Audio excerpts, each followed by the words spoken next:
Hello and welcome everyone back to Chaos Child. And for those watching live, sorry for the late start. And for those watching on the VOD, sorry for the shorter VOD. Because this is basically, we were running around today for Amy's birthday and Kai fell asleep for about 15 minutes. And that was enough to charge his batteries enough that it's really difficult to get him to sleep. He still isn't asleep, but Amy's working on that. She said to go ahead and stream. So thank you, Amy, for that. But yeah, basically he got a 15-minute power nap and that's just carrying him through. He just won't go to sleep. It happens sometimes. It happens. But we are back with Chaos Child, where our... egg roll with 100 bits. Thank you so much. Saying happy birthday, Amy. Time to put Kai into a sugar coma. Oh boy, that's an option, I suppose. But yes, last time we were getting closer and closer to the big... Oh, Cat Evie, thank you very much for the 100 bits. Saying Cool Cat Press Special Retro Games in Season. With the eShop gone, it's time to revisit some games on the 3DS or play a new 3DS game like Persona Q2, which I'll be starting up tomorrow. Very exciting. Very exciting. But yeah, so that's that whole thing. But we're here with Chaos Child and getting it all, going where we're at. And basically, that was a terrible sentence. Basically, as we're approaching the time of the next murder, which, we seem to be following a pattern based on the previous set of murders, it's... things are building up and coming to a head and wondering what's going to happen. And instead, while trying to remove the hidden camera that we had placed before, our childhood friend got stabbed. She's okay, but, it's one of those things where we care about her. We seem like we're going to stop it. But, of course, we're still very early in the game. We're not going to stop. So, is the next murder the murder of Sonic the Hedgehog? You know what? That makes an automatic sense. No, so the funny thing is not only is today my Amy's birthday, but it's also my sister's birthday. So makes it very easy to remember. So there you go. No, thank you for the happy birthday, Amy, soy sauce. And Loyal Dingo, yes, I'm addicted to Resident Evil 4 as well. I have reached the castle. So I'm, a third of the way done. A third of the way done. I'm making decent progress. I grow with 100 bits saying happy birthday, Derek's sister. There you go. Thank you so much. A lot of birthdays this weekend. It seems like crazy that it's almost like it's spring and things are being born. Who knew? Anyway, just so we can keep our momentum going in the game, let's go ahead and see what we're in for as we get in there. Oh, real quick, I saw some questions about what the music was for our new intro. That is from Tekken 6. So I was like, I don't know. I mean, all those Tekken reveals coming out, I was like, you know what? Let's look up some Tekken music. Let's do that. Smash Matt with 200 bits. Thank you so much. Saying birthday bits for Amy and your sister, Derek. Also, I don't know if you played the murder of Sonic the Hedgehog, but I love the art in that game. All the characters look amazing. Edge of Spring. That's exactly it, Soulcaster. Edge of Spring. And yeah, I want to play it. I haven't had a chance to check it out yet. It's been quite the busy weekend, so just haven't had a chance. But it seems very cute from everything I've seen. So that's cool. I doubt it's that long as well. If I had to guess, it's probably, 2 hours? So, there we are. All right. So, we left our friend and, yeah, like 2 hours. I thought so. I figured for something like that it'd be pretty short. Or 3 to 4. 2 to 4 hours. That works. But yes, our friend has finally drifted off to sleep, and and Takaru has returned to his room at the orphanage, at the foster home, I guess, whatever you want to call it, while taking care of her. So, my room hadn't changed at all since I'd left it half a year ago. It still had the same shelves, the same desk, and the same bed. Everything was as I remembered it. How's the sound levels on everything, by the way?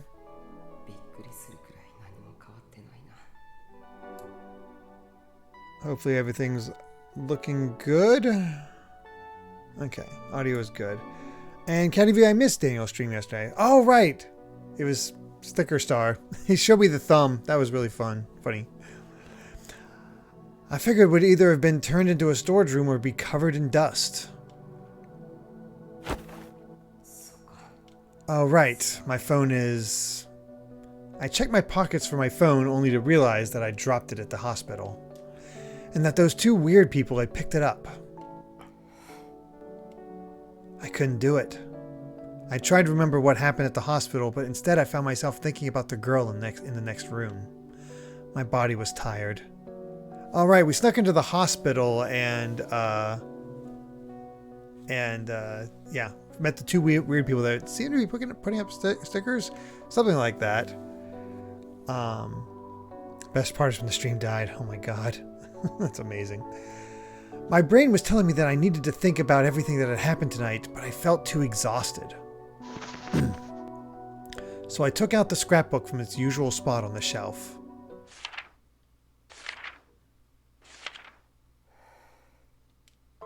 The same articles, the same incidents from the past. I'd seen them so many times I was tired of reading about them. The newspaper article was from around 6 years ago, during the Shibuya earthquake. The title was Robbery at a Refugee Shelter. My parents' names were in the article. Saneo Miyashiro, Eriko Miyashiro. The article said that the two of them had been killed by an unknown assailant. When I'd find out about this several months ago, I'd left the dorm and gone to live in Miyashita Park. I'd been told about my parents' death when I'd woken from my coma about a year after the earthquake, but Dad and Kurisu had told me that they'd been killed in the earthquake. I closed the scrapbook and put it back on the shelf. Ah, so we finally have the reasoning. It's because he was lied to about how his parents died. Oh, hey Lass. I'm glad. Oh yeah, Amy was telling me you were not feeling too good, so glad you're on the recovery. That's great to hear. Ah, Team Nessie won the Splatfest. Very interesting. You know a good Zelda themed Splatfest? Yeah, now that you think about it, courage, power, wisdom. Which do you go for? Which part of the Triforce?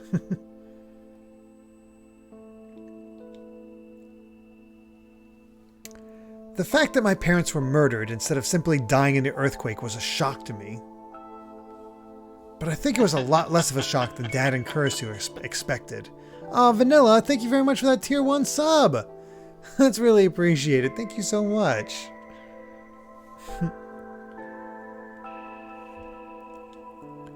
I'd experienced the earthquake personally.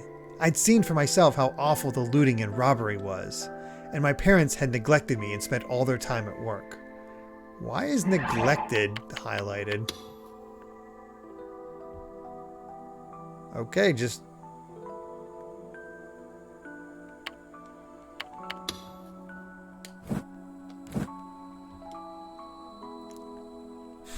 Thank you so much, Vanilla. The 5.5 years that had passed since their murder crushed any desire I had to find the killer and take revenge. No, maybe I would have never wanted to take revenge in the first place. My curiosity just made me want to find them. The bigger thing for me was... It was a shock to me that Dad and Kurisu were keeping it secret.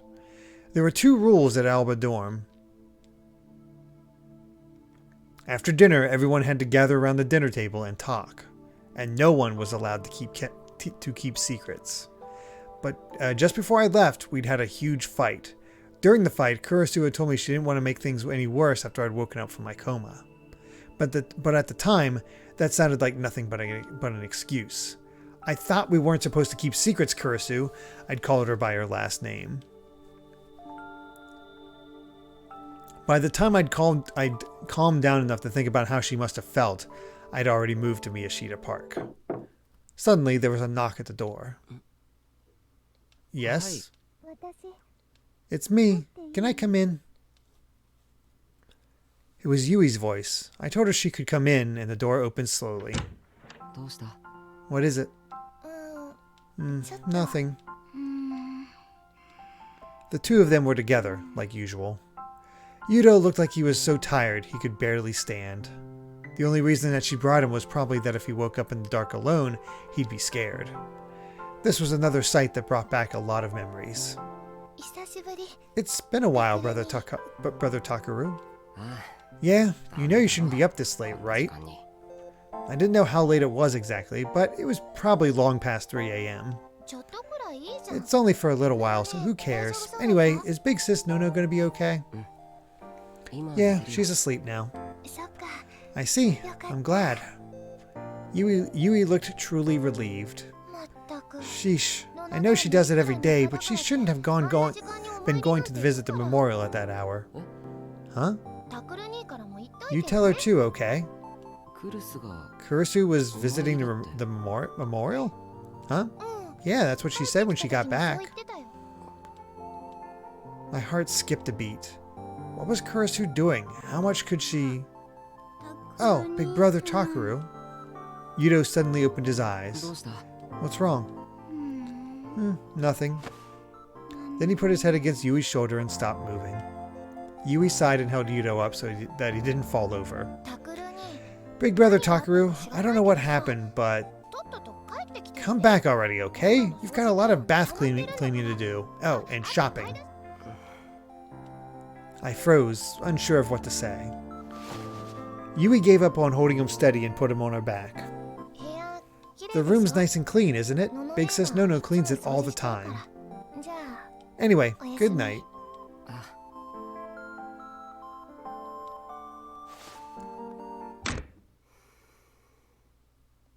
Oh yeah, it has been a while since Cream the Rabbit showed up. I slid my hand across the desk. There wasn't a single speck of dust. The second I saw this, I felt a sharp pain deep in my nose and my vision blurred. I sat down, unable to stand. I felt the familiar sensation of the chair and stared at the wall I'd seen a million times before. Damn it, why? When I'd left here, the biggest thing I felt wasn't rage at being betrayed by Dan and Kurisu. It was that I was different than everyone else. After I'd gotten so sick of the wrong siders in elementary school that I just stopped going altogether, after my parents had neglected me, this was the one place in my life that had been different. Kurisu, Yui, and Yudo had all lost their parents in the earthquake, just like me. This was a family made of people who'd all gone through the same thing. But I was different. I wasn't just a victim. I was a victim whose parents had been murdered. I was the one person who was different. I was special.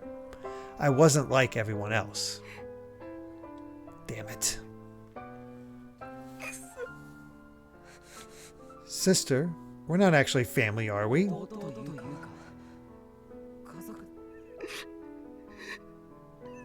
Man, he's actually breaking down. Then the tears started. In my head, I apologized to Kurisu again and again as I sat there unable to get up from my chair. Alright.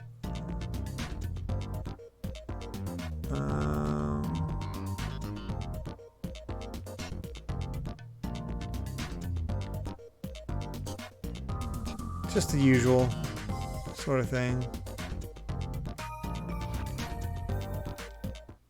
Okay. Slowly but surely, the rumors about the sumo stickers started to spread. Gotta say, the longer this game goes, the better the writing seems to be. It does seem that way, doesn't it, Eggroll? The rumors brought with them speculation and thus delusions as well. We didn't realize that once the gears started to turn, no one could stop them.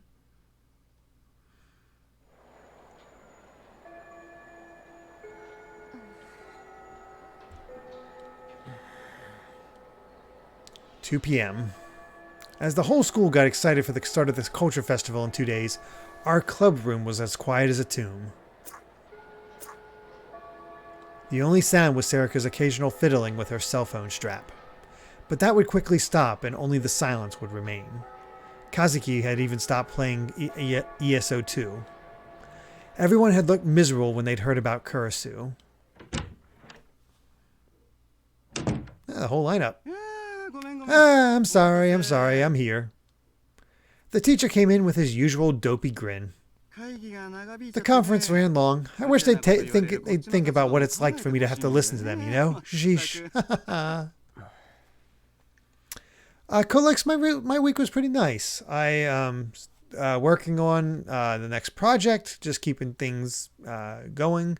And, we got to celebrate Amy's birthday today, so that was nice. Plus, I've been playing Resident Evil, and that's just fun. He looked around at us and scratched his head. So about the newspaper club. Everyone looked at him. That's why we'd been waiting to hear what he had to say. You're going to have to be shut down for a while, like I said. Shut down. I repeated the words in my mind. Has that been decided? Yeah, after what happened, you know. Kurisu hadn't told Yui and Yudo, but before she'd been taken to the hospital, the police had asked her several questions. She'd had to tell them what she was doing out there. Of course she would. Otherwise, she'd have no reason to explain the camera. And after the incident at the Love Hotel, the teachers probably had it in for us to begin with. Thinking back, it was a miracle we weren't shut down after the Love Hotel case. But there was one condition. One order, you might say. Not that this makes it any better. How to put it? No, it doesn't matter. What is it? Well, you see... He looked down at the paper he was holding. Have you heard of a man named Tomoaki Watabe? Huh? The internet journalist? That's right, with Nikonia. I'm amazed you knew that, Miyashiro. No. Of course I knew it. He was famous to anyone who used Nikonia, and the club had just been talking about the video he'd made the other day. And a lot of the class knew about him from his job at Nikonia too. He said he wants to speak with the newspaper club at the Culture Festival. Huh? Why? I don't know. He was going to come to do his story on it anyway, I guess. You know, we're pretty famous, right? Was it about the restoration event? Or festival? It was true that our cultural festival was considered to be the part of the run-up to the big Shibuya Restoration Festival. And he says when he comes, he definitely wants to talk to the newspaper club. He's supposedly very interested in the newspaper you made. Seriously? Oh, hey, Rusty. How's it going? Holy crap, 70 hours playing Dead Cells over the past 2 weeks? That's... okay, apparently it's really addictive. Seriously? The newspaper we'd made. He was probably talking about the video we'd made on the sumo stickers. The one that had gotten all those views because Watabe had come out with the same article at almost the same time. I had no idea, but supposedly he's famous lately, so the school couldn't really turn him down, you see. You'll have to shut down, but they still want you to do that interview, just for show. Is that okay? I don't really know what to say. It was all so sudden that I was having a hard time processing it. And wait, that's an order from the school, right? He nodded. Then we didn't have the right to refuse, did we? All right. Good. You know, they were originally planning on shutting down the club permanently, but I was able to use this to get them to make it temporary. That wasn't funny.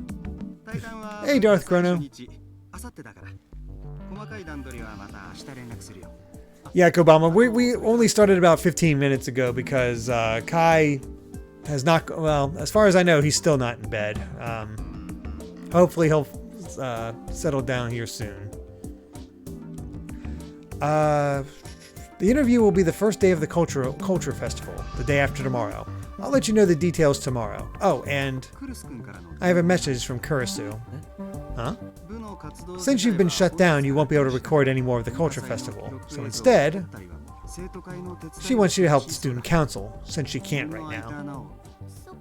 That's right. Non's the president, isn't she? Yes, Erica. Thank you for that update. Amy. Yep, still awake. I figured. Hopefully start settling down soon, Amy. And if not, I'll stay up with him.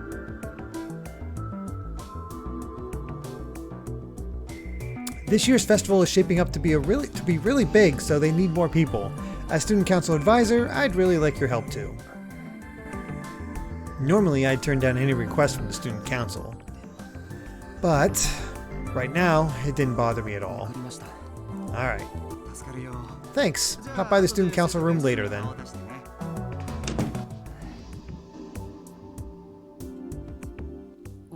So we're really going to talk to Watabe. That was a pretty big deal, yeah. No one had come to interview the newspaper club since its founding. But this wasn't entirely a good thing. The club had been shut down, but we were still having an interview with someone famous. And more than anything, I thought about Kurisu, who was still at home in bed.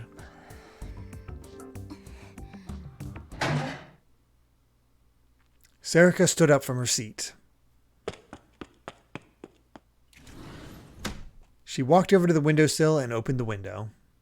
Chilly air blew into the room. On away. Okay then. She suddenly leaned out the window and screamed. And then she leaned back inside and closed the window. Okay, let's get back on track. Taku, Shin, Hana, come on. Taku, you're in charge. Huh? You know what Non asked us to do, right? Let's do what we can. Sarika looked right at me as she spoke. Ito and Kazuki turned to me as well. Taku? Fine, fine. I slapped myself on the cheeks to help me focus. The place where Kawahara hit me still stung. Okay, first, Ito, can you go to the student council room and see what they want us to do? Me? What about you? I probably shouldn't go. Oh, it's good for Rob that Rob Hartley, the stream started late. Oh yeah. Needs more Ghana to tell Kai to go to sleep. That would be nice. I doubt he'd listen. I pointed to my cheek. Ito nodded. Kawahara was the vice president of the student council. Oh, I'll go too. Okay, then Kazuki. Do your thing. She was going back to her game, huh? Once we know what to do, help us, okay? I am Groot. She nodded, just a little. What about you? I'll get ready for the interview with Watabe. He probably wants to talk about the sumo stickers. Yeah, I wonder why now, though. That was a good question, yeah. Why would a reporter come to meet with the people who'd end up starting a flame war over one of his articles? He definitely wasn't coming to apologize. Shin, let's go. Huh? Oh yeah. She nodded. Progress. Yeah, right. I pulled Watabe's article up on the PC screen. They're still going at it, huh? The pace of the comments was starting to slow down, but they remained basically negative. There was no way Watabe wouldn't have noticed that. Of course he would have noticed our video as well. A lot of the comments were posting the link. What's he going to say? Did he want to ask us something about the sumo stickers? No, he wouldn't need to do an interview if that was the case. And in any event, he'd uploaded a close-up photo of the sumo sticker at Revolving Dead, which we hadn't been able to incorporate into our video even though we'd been at the scene. We'd had to go back to the Love Hotel to upload a photo we'd taken from the street. To be honest, our article was basically the same as his, but his photos were a lot better. I couldn't imagine there was anything he wanted to ask us. Could it be about the hospital? That was impossible. No one but me and Sarika knew about it. No, there was no point in thinking about it. I needed to get ready for the interview and then do what Kurisu asked me. I love all the birthday wishes going to Amy.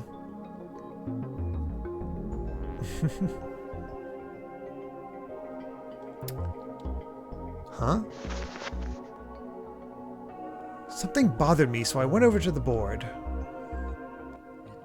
The sumo sticker from the revolving dead case is...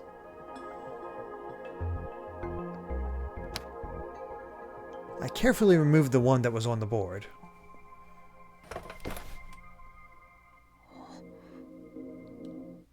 I knew it. Its face is different. I went back in front of the map and put the picture back on. The photo that we'd taken of the sticker and the sticker in Watabe's article were different. What was going on with that? Once everyone got back to the club room, I talked to them about it. Oh man, we are 2 days away from the next murder. Ooh, chapter 17 of Fire Emblem Engage, making good progress, lass.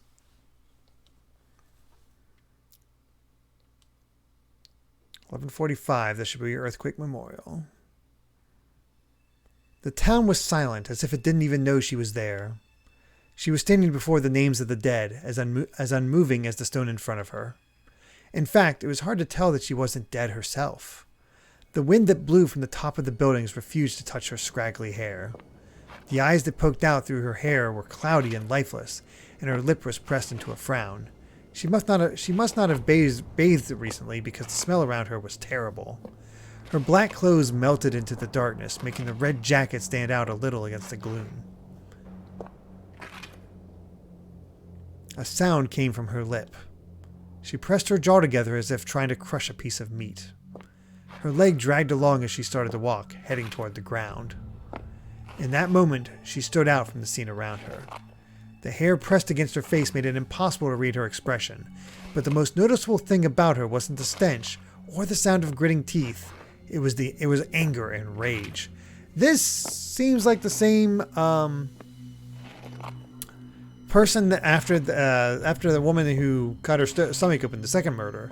Like, we thought this was a narration of that woman that got the second murder, but was the second murder. But this seems different, and this description of this person seems the same as that before when they were on the street.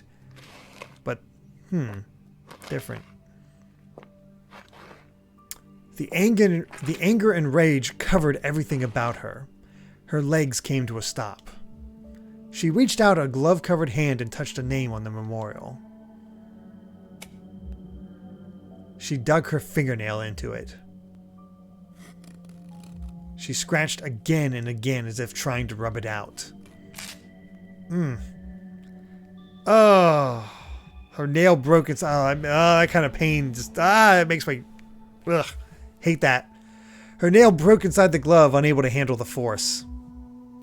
That is definitely one of the more squeamish things that can happen. Like the description. Fingernail stuff, well, finger and toenail stuff, and then teeth. That kind of like stuff, like just, I can't handle it. But she didn't stop. She ignored the blood dribbling out of her glove as if she didn't feel any pain. Red continued to stain the memorial stone. The date changed. It was now October 9th. There was only 1 day left until October 10th, the date of the next New Generation Madness killing.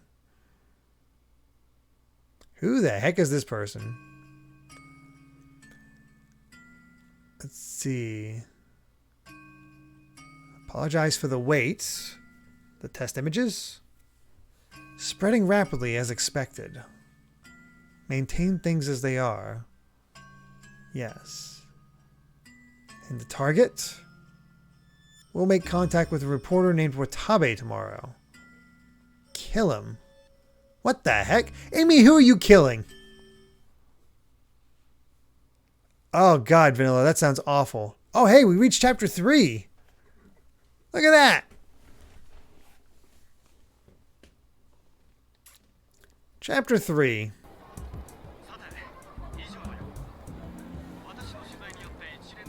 Now, my investigations have revealed that it's a safe assumption that these cases are a recreation of the New Generation Madness. But did you know that there was another video that noticed the same thing as I did at almost the exact same time?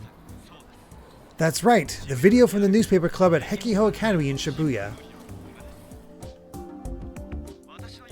Oh, well there he is. It makes me extremely happy to see that there are young people growing up who want to be journalists like me. And very shortly, there's going to be a restoration festival to celebrate our recovery from that terrible event. As that celebration draws near, I've learned that there's going to be a school festival held tomorrow at Hekiho Academy. Yes, that's right. You, my listeners, are very clever, so you've already guessed. But I'll be going to the culture fair to interview the newspaper club. I want to hear what it's like to be an aspiring journalist these days. And of course, how do they manage to gain the same information I did and reach the same hidden secret behind the cases as me?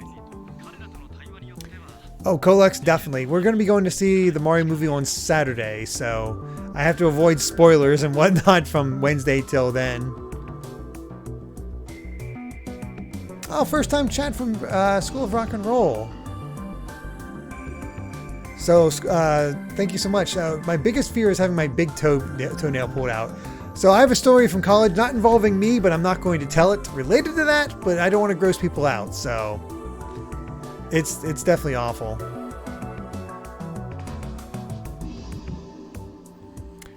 So I'm going to say, like, yeah, last, the murder, I'm going to say right now, I'm thinking Watabe's our next victim. The 1990 version to Set Expectations. I haven't watched that movie in ages, but I used to watch it all the time as a kid. I remember vaguely, like, it's not anything close to the games, but I somehow still enjoyed it as a kid. I don't know. It has a so bad it's good quality. It'd be very interesting to show that to Amy.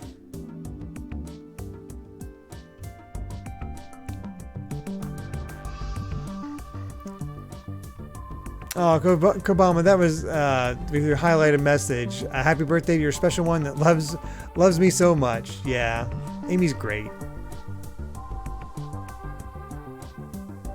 I've never watched The Wizard, Egg Roll. I've never watched it. Oh, hey, Oscar. I do remember the Scapellis. I think it'd be amazing if Wario's last name in the movies was Scapelli. It's not going to happen, but it'd be hilarious.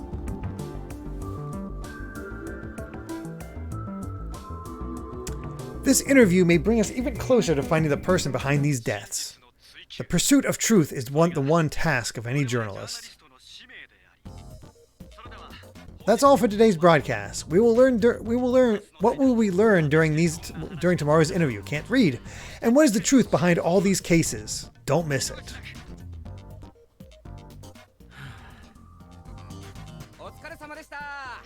Good job. The one task of any journalist. Ha! Huh? No, it's nothing. I see. Anyway, look at this. Today's views are a new record. A lot of people are watching us, I guess. Of course they are. They all want to see me. Huh?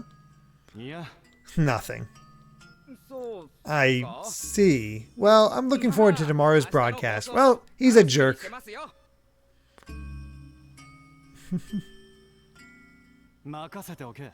Leave it to me. Tomorrow's going to get even better numbers.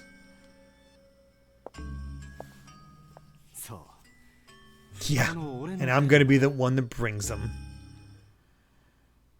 Oh, his pride was definitely hurt.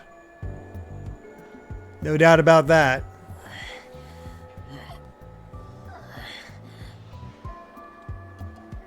You okay there, Takaru?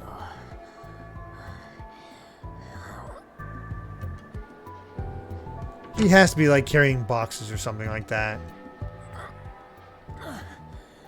Whew. Wow, I'm tired. I put the cardboard box I was carrying down on the desk. Finally, I was able to relax. Compared to the physical therapy I'd done after my coma, this was nothing, but my arms and legs were sore. Why do we have to help the student council anyway? Obviously, it's because we're the reason they're having trouble. Ito was standing next to the windowsill where the warm sunlight was pouring in. He looked comfortable. There was no one in the room but me and him. I did say I'd help, but this is going too far. I've been running around all day carrying one thing or another. Everyone, myself most of all, knew that I wasn't cut out for physical labor. And what's more, Ito, how the hell could he be playing with his smartphone when I was working so hard? After I complained, he said, "Hey, you're the one who said you didn't want to deal with the clubs that had complaints." With just one day left into the festival, all the clubs had complaints and demands to make of the student council.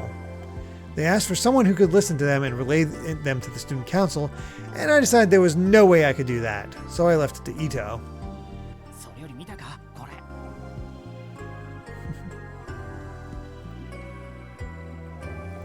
Anyway, did you see this? Ito showed me his phone, which he'd been playing with. What's that? Watabe just uploaded it. He was saying a bunch of stuff about tomorrow. Huh? Just like Ito said, the phone was playing a video that had gone up in the last half hour. And look at these view numbers. Lately he's getting more and more with every broadcast. Maybe we can count on good things tomorrow. Good things, huh? What kind of reaction is that? You're looking forward to tomorrow too, aren't you?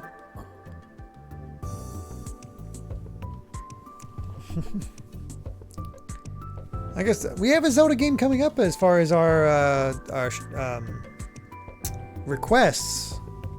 Forget exactly when it's coming up, but we're doing a hero mode playthrough of Link Between Worlds soon. Oh yeah, we did just drop a few frames. It's held up now. It's just fine right now. So hopefully it just remains that. I don't know why my internet does not like Chaos Child, it seems. Yep. Later, Vanilla. Good luck with your job tomorrow.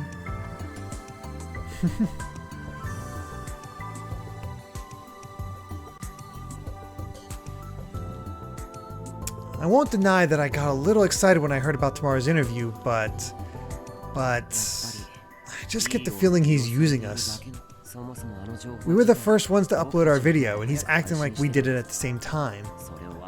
It was a common media trick to suggest things that weren't true without actually lying. So he's trying to make people forget that he was the second to upload? Yep.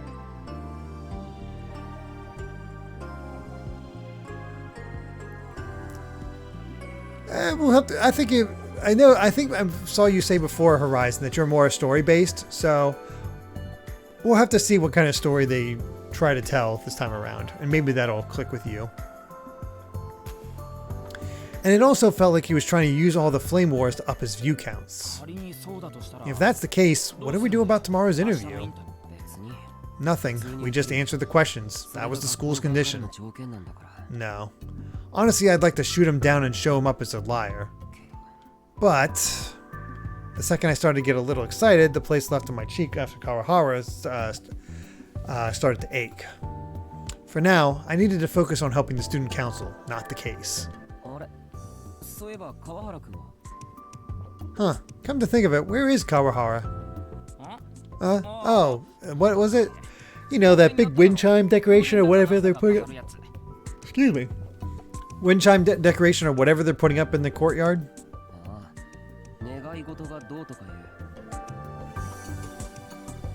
Oh, the one about wishes? One of the classes was doing something about the Shibuya earthquake. They said they were making an area where you could write your wish on a sheet of paper that would be tied to a wind chime. It's Chimeco. We've been told to submit something, but I hadn't. To be honest, I didn't really like stuff like that. He just said that he was running around setting it up.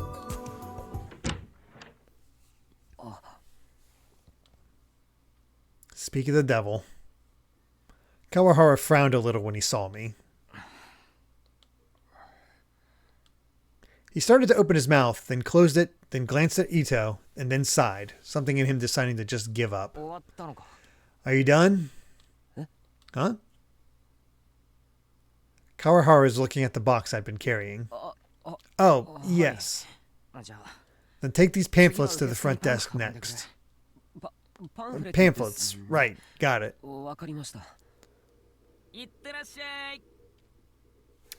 Yeah, I've noticed that soy sauce. It's kind of nice to see, I don't know, this more normal version of Takaru, less full of himself. I glared at Ito, then picked up the box with the pamphlets and went to leave the student council room.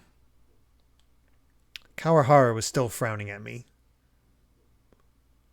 That's strange. Excuse me. Again, I yawn when I read a lot out loud.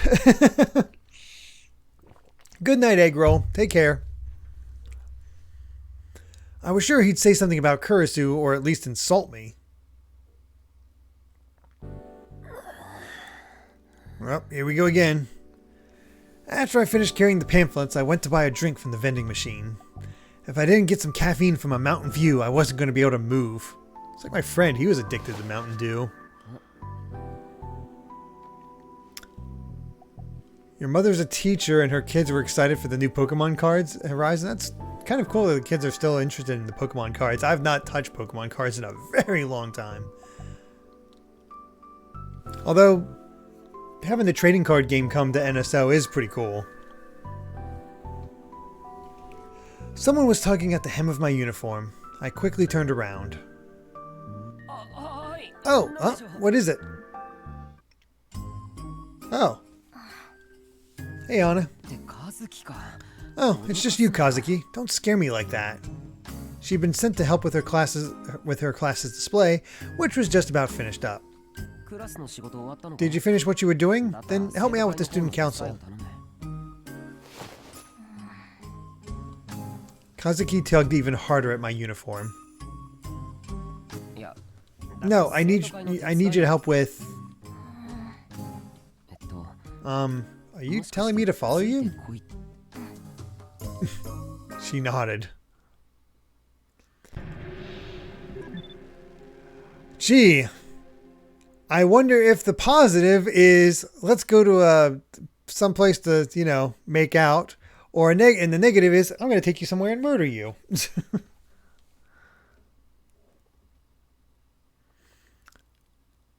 Oh, 556 said, I actually saw a head this positive delusion. Would it be possible to choose it? Don't worry, it's safe. I don't know. Up to you guys. So I was mainly going to skip them just so we can keep our momentum going. But I don't know. It's up to you. Her expression hadn't changed, but it seemed like she was having some kind of trouble. Let's see if 56 says it's fine. Okay, we'll take a look.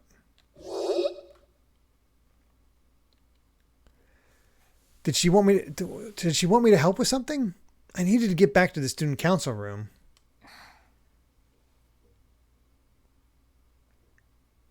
Oh, Oscar, did they announce the frog for whom the bell tolls is coming to at the Japanese NSO? I didn't hear about that, unless they just announced it today. But it was incredibly rare for Kazuki to actually come to me for help. It wouldn't be right to just ignore her. Alright. What's our positive? Fine, I'll help you. I guess I don't have a choice. No way. Did Kazuki grin? That was something you almost never saw. So, where are we going? I faintly hoped that something incredible was about to happen. Of course you did. Night, Gregster. Take care. Kazuki grabbed my sleeve and started walking. She took me up to the roof of the school. Oh, she spoke in English. Interesting. I suddenly heard a girl's voice. I looked around, but only the two of us were there. Huh, I guess I was just imagining it. That sound. No, I wasn't imagining it. I really did hear it. I looked around again, but there was nobody there but me and Kazuki, and there was no place for anyone to hide. Which meant... Was that you, Kazuki? I am Groot. You can talk? No, I mean, of course you can talk, but it was just really surprising, okay? But why now, all of a sudden? This is how you can tell it. This is how you... Okay, so she's quoting Star Wars now. That's how you can tell this is a delusion. Huh? Why was she speaking English? Could Kazuki maybe not speak Japanese? Maybe she'd grown up outside of the country. Maybe that's why she never talked. But her English didn't seem very good. And then suddenly a loud fanfare played. The heck? Where was that sound coming from? As I looked around frantically, giant words appeared in the sky and started to scroll. Oh my god! You've got to be... Oh my god.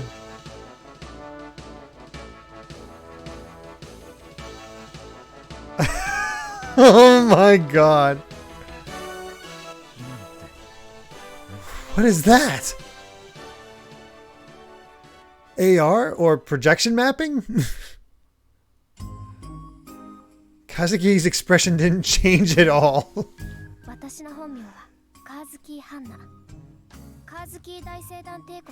My real name is Hana Kazuki. I'm the 8th daughter of Emperor Rudolph the 15th of the Kazuki Galactic Empire. Oh. Help me. Also, you are my twin brother, so no making out. Oh, in the end, you're going to have to fight your long-lost father, who is Rudolph the 15th, obviously. So yeah, help me. That really hurts the drama you were building up there. Also, you spoiled the whole plot. Come on, let's go. Where? Beyond the stars. Well, it's good to hear a voice actor actually get to do something.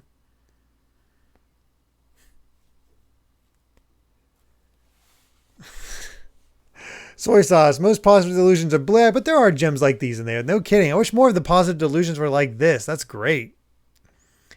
Did I maybe want to put on a Spark Wars play at the Culture Festival? I gotta see this. A Hollywood movie franchise whose first release was in 1977 and that still has many fans today. It is a space opera composed of 6 episodes, but it has been announced that it was originally planned as a 9-episode series. The special effects and computer graphics technology used to bring its vast universe to life are still highly regarded even many years later. What do you know? We've reached the point where those other 3 episodes came out. Oh.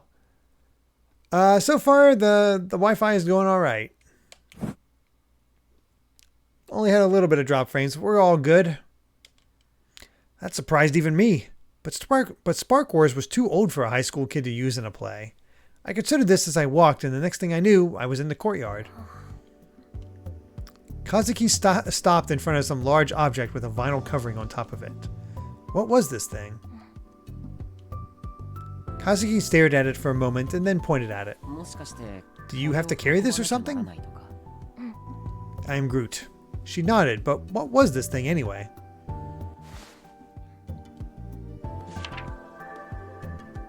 Oh. Okay, that kid looks straight out of Beyblade. She took a piece of paper out of her pocket. It looked like some kind of handmade flyer. In bright colors and big letters it said, Class 1A, let's build a gun barrel project. Is that a Gundam reference? Keto Battler Gun Barrel is an animated TV show that ran for 155 episodes broadcast between 2012 and 2015. It used an unusual marketing strategy of broadcasting 110 countries before releasing in Japan, creating a worldwide boom before the Japanese release. Like most robot anime, it targeted middle school boys and above with toys and other merchandise, but its amazing 3D CG battles and high-quality story based on Egyptian mythology became very popular, to the point where a theatrical version was made. However, the last episode of the 3rd season was suddenly cancelled in a very controversial move. The hero was Genki Dodo, who piloted the combat sports car Card Trooper. Its vast setting spanned the entire planet through both the past, present, and future. The first season's opening song was sung by the popular cult gothic punk band Phantasm. Okay. I guess maybe Gunbuster? Yeah, I don't know this one. Oh, Soy Sauce. This is a reference to Robotics Notes, which takes place 4 years after this game. It's a fictional anime that's plot relevant in that game. Wow. Foreshadowing. A gun barrel, like in the anime? I am Groot. Gun barrel was an anime that started back when I was in middle school. When most anime these days only lasted only 3 to 6 months, Gun barrel had been on forever. In fact, it had just ended the other day. And some idiot had decided to cancel it just before the last episode could air. This had caused a huge uproar. All of this made Gun barrel a truly legendary anime. Is this your class's display? I am Groot. I see. They must have been attempting to make a model of the robot from the anime. And so they made all the parts in the courtyard, and now they had to get them to their classroom. But why do you have to carry this yourself? Where's the rest of the class? I followed Kazuki's gaze over to the entrance and saw students in pairs happily carrying large objects covered in sheets. I see. It's hard not having any friends, huh? Ow! I'm Groot! Don't kick me in the shin. If you're going to kick me in the shin, don't do it so hard. I'm Groot! I'm Groot! I'm Groot! I'm Groot! Oh, that'll be fun, Oscar. We're doing the same thing. I have friends! My friends just happen to be absent today. I am Groot! I'm sorry, my mistake. I decided to play along. So, what do you want me to do? I'm Groot. I'm Groot. You want me to help you carry it? I'm Groot. But isn't this really heavy? Don't look at me with those puppy dog eyes.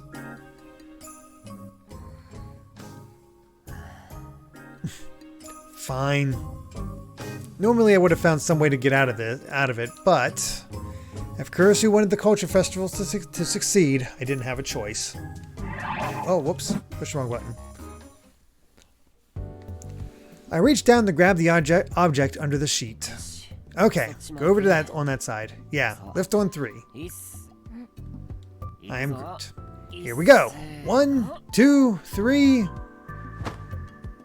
Dialogue is dot dot dot. It's read as squall. Yeah, pretty much. I am Groot. Hey, I am Groot. Do you have no sense of rhythm at all? You're completely off. We weren't in sync at all. She would lift up a moment or two after I did. Because of that, we almost dropped it to the ground. I am Groot. Don't act like it's my fault. Let's do it again. I am Groot. 1. I am Groot. That was too early. I am Groot. That's enough of this. I'll match you. I'll match you. So just lift it. I am Groot. As she started to lift, I did too. We staggered, but managed to keep it steady. Okay, let's get moving then. What an odd side turn for this all to go. We slowly headed toward Kazuki's classroom, counting 1, 2, 1, 2. To keep ourselves in unison. Of course, I was the only one to actually speak. There's a corner there, be careful. I am Groot. We made it to the stairs. This is where things got hard. You go up first. Yeah, like that. Slowly, slowly, don't trip. Make sure you don't trip. But making Kazuki go first was, but making Kazuki go up first so that I could hold it from the bottom was a mistake. Hey, I'm Groot. Even after all my warnings, Kazuki slipped and these noises. Yeah, we about expected that. Ow. Damn it, I told you not to trip. We were just lucky we hadn't climbed up that much. You okay, Kazuki? I am Groot. Yep, I knew it. I knew it. It was either she's going to be on top of him or he's accidentally groping her or he's getting a panty shot. It was going to be one of those. It's anime. It's just how anime works. I am Groot. This situation was...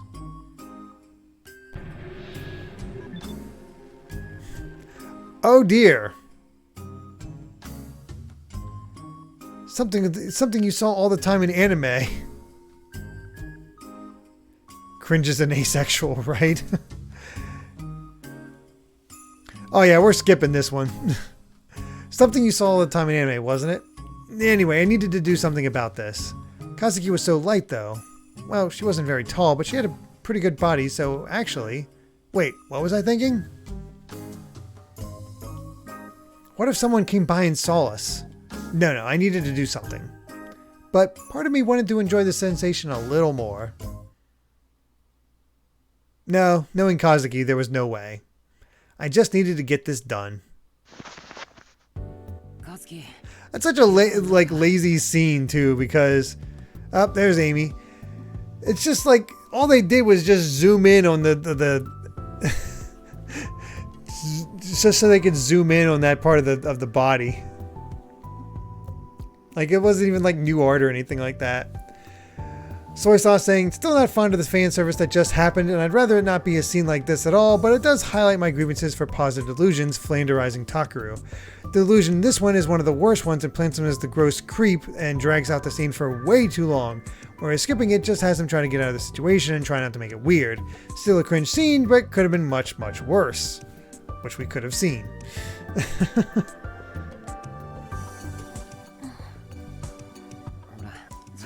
Come on, stand up.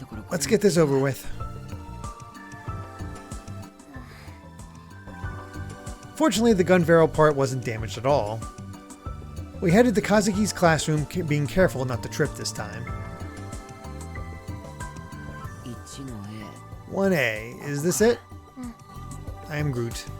A girl near the entrance saw Kazuki and ran over. She looked like a normal, average girl.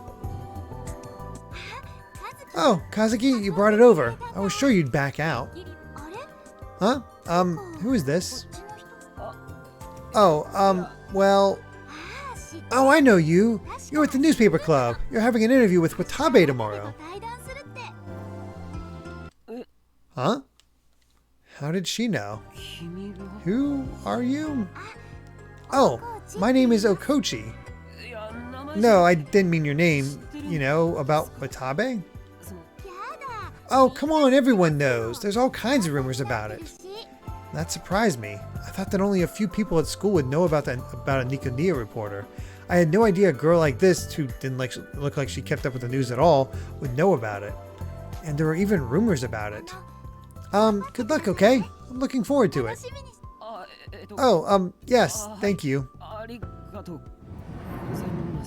Kazuki ignored the two of us and took the part inside, then silently put it on the floor. No one tried to help. Oh, Amy got the Prime subscription, 25 months now. Saying, got this sub so I could use this. But seriously, thank you for making my birthday a really sweet one. Oh, of course, Amy. You know I had to try to make it somewhat special for you.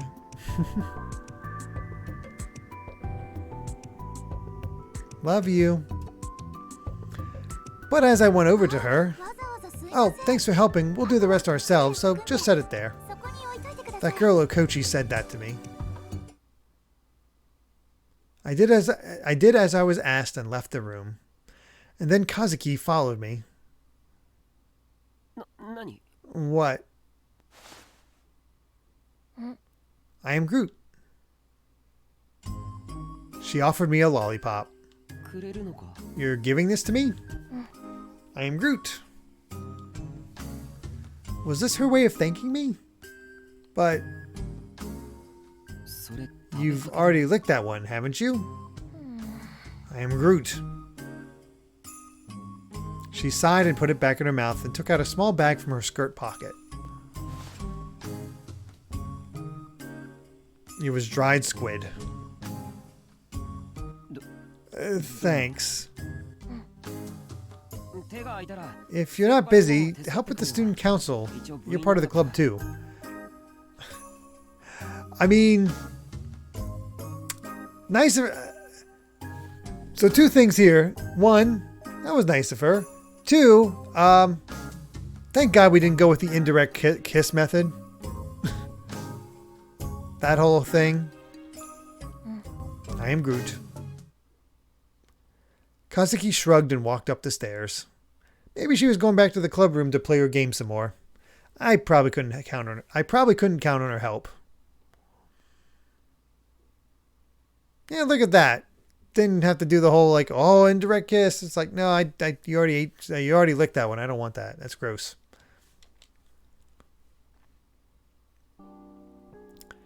Hiroku Tashida was working at her part-time job as a grocery store cashier, as a grocery store cash register. Her husband was always out working late, but he didn't actually make any money. His airheaded personality meant that he was perennially stuck in lower management. Her son was in college and spent all his time playing. She was spending a lot of money to send him there, but he'd grown into a selfish boy who constantly demanded cars and trips. Oh, good luck, Amy. I don't know if he's actually asleep or what, but good luck. Of course, their budget was always stretched to the limit. They hadn't built up any kind of savings. They lived in Shibuya, true, but she had to live with her and with her in-laws, which didn't make things easy at all. The idea of going to lunch with her friends from the neighborhood seemed as remote as the fiction she saw paraded on the news every night. She wanted an easier life. Lately, she'd been all sighs. Yesterday, she'd actually sighed at work and gotten a warning from her boss. The store where she worked was along Meiji Road, about a 5-minute walk from Shibuya. The lunchtime rush had ended and things were calming down. She wanted to take a little break, but it wasn't break time yet. That will be 3,127 yen. The woman in front of her, who was taking out her wallet, was one she'd seen several times before. She wore fancy clothes and had a slender, attractive body. Her makeup was perfect too. Even when she was only going shopping at a supermarket. She must live in a different world. Maybe she was what they called a celebrity wife. The woman seemed very anxious as she waited for her to finish. Tashida hadn't even handed over her change yet, and she already lifted up her shopping basket. Hey, Lon Lon, thank you very much for that raid. How you doing? What were you playing?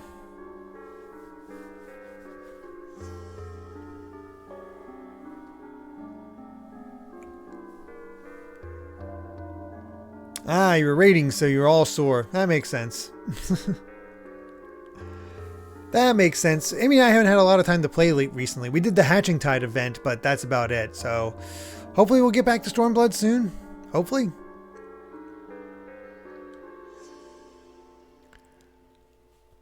What was bothering so much?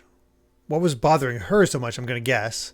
Was she feeling sick? She did seem a little pale. Tashida wondered about her, but they didn't have enough of a relationship that she felt comfortable asking. Exactly. Any size raid is appreciated. Doesn't matter how big or small it is. Just the fact that you thought of me is wonderful. She handed her the receipt and her change, and the woman quickly left. Tashida greeted the next customer, and then gasped. It was a man. What the hell? And he was wearing a mask. The mask had the same design as those things they called sumo stickers. She had heard about the stickers on the news several days ago. She learned that lately they were popular in Shibuya and nowhere else. She had seen them several times on her way to and from work. It was a disgusting design, and the idea of Shibuya being overrun with the things made her sick. And this man was wearing a mask with the same design. That meant she couldn't see his face. His clothes were completely normal. They weren't particularly filthy, and he didn't look like a pervert or a crazy man. But that made it even stranger that he'd be wearing a mask to hide his face, and one so poorly constructed that it was obviously handmade. Was this why the last customer had seemed so anxious? The man was standing completely still. He didn't say anything to Tashida, and then she realized that she'd been staring at his face for quite a long time. I'm sorry. Welcome. She looked inside his shopping basket. It was filled with several bowls of instant ramen in a single 2-liter. That will be 4,378 yen. That's expensive for all that ramen. As she gave him the total, she happened to see the customers in the other lanes. This time, she was struck completely silent. It wasn't just her register. Every single register, what the hell, had a customer wearing a mask. There were so many of them, and they were all standing silently. There were already 10 people lined up at her register, and all of them were wearing sumo sticker masks. The store never got this busy, even at lunchtime on a Saturday. The only thing the people in masks had in common was that they were men. They all wore different clothes. A tall man in a sweatshirt, a fat, middle-aged man in running clothes, a well-built man in a sweater, and so on and so on. Well, later, Oscar. Take care. Thanks for coming. Not all of them looked like they had steady jobs, but not all of them looked like they were unemployed. And not one of them said a word. They just stood there in a line, masks on their head and baskets in their hands. I wonder if this is what the people that showed up in the first murder looked like. Just all wearing these masks. I don't know. The noisy supermarket suddenly fell silent. All the other employees and customers stared at the men in the masks, eyes wide. Okay then. On my way to the student council room, I remembered that I'd been planning on getting a mountain view and headed back to the vending machines.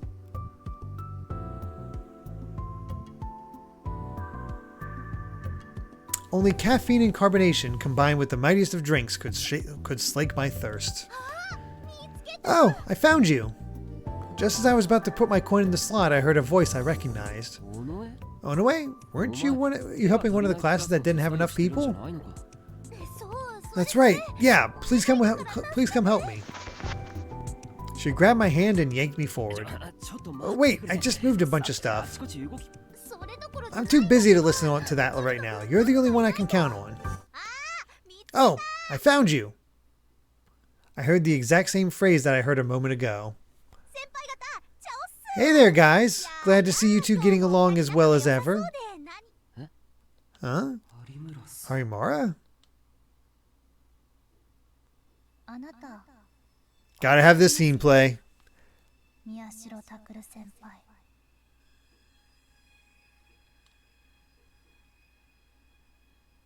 I remembered the words she said before.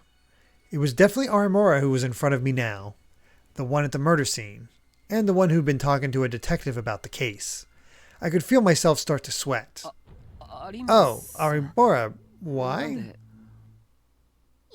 Oh, I told you that you don't need to be so self-conscious around me, right, Rika? Huh?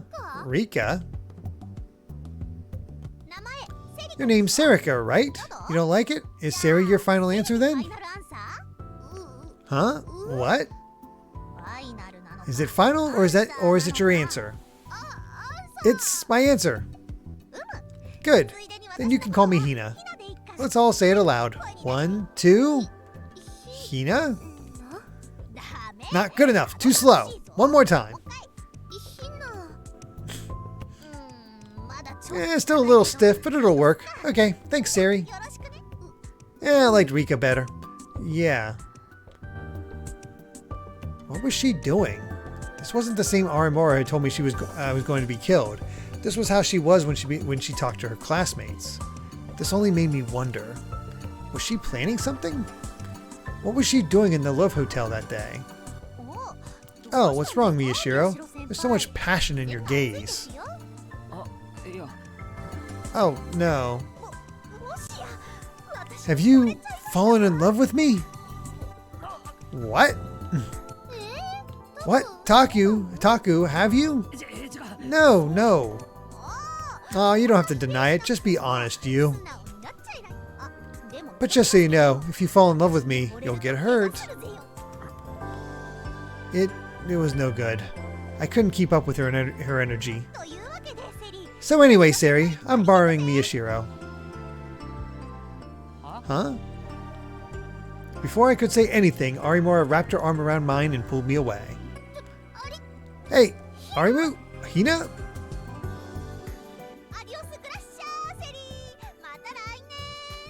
Okay.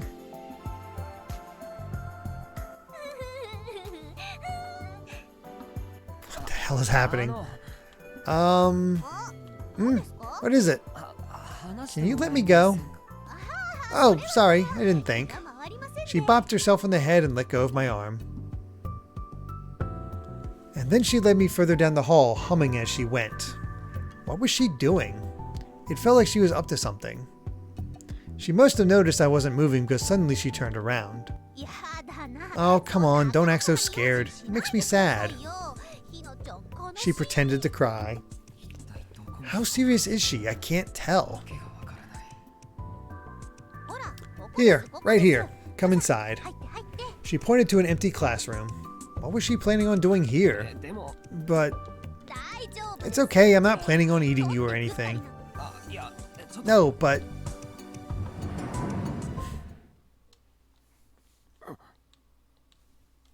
Damn it.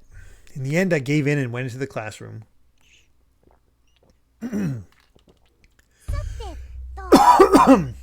Excuse me. Now then. Do you know why I brought you here? I was wondering. Well, again, we know how this is going to go. Yeah. If we go negative, it's like, well, I said you were going to die. Time for you to die. Otherwise, like, we're here to make out.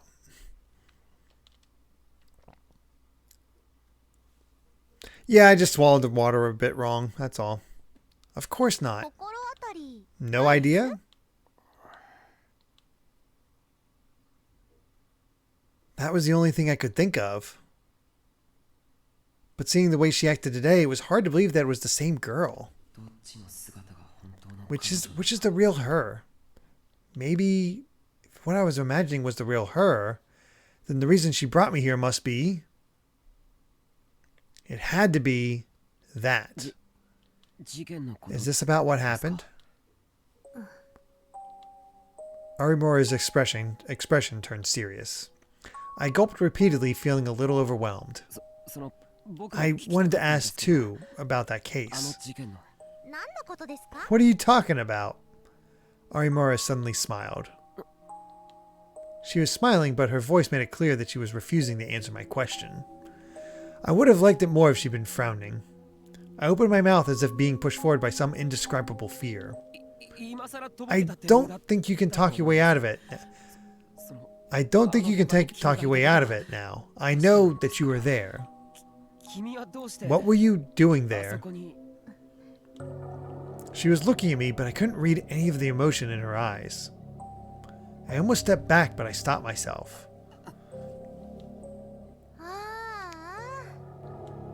Okay. Kind of sound like a detective, you know that? And now she was back to her casual tone of voice. Damn it, what's with this girl? He was an old friend, and sometimes we would meet and talk like that, is all.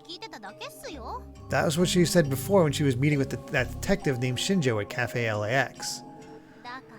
So we didn't have the kind of relationship you're thinking about. Sorry to disappoint you. Huh? Sorry? Oh, are you playing dumb? I bet you had a lot of naughty ideas in your head because of where we were meeting. You boys are such pigs. No, I didn't. Oh, come on. You actually got your hopes up a little when I brought you here, didn't I? Didn't you? No, that's not it. It made sense now that she mentioned it, but honestly, the idea hadn't occurred to me at all. I just want to... Huh? Arimura looked at me with narrow eyes, as if she was judging me.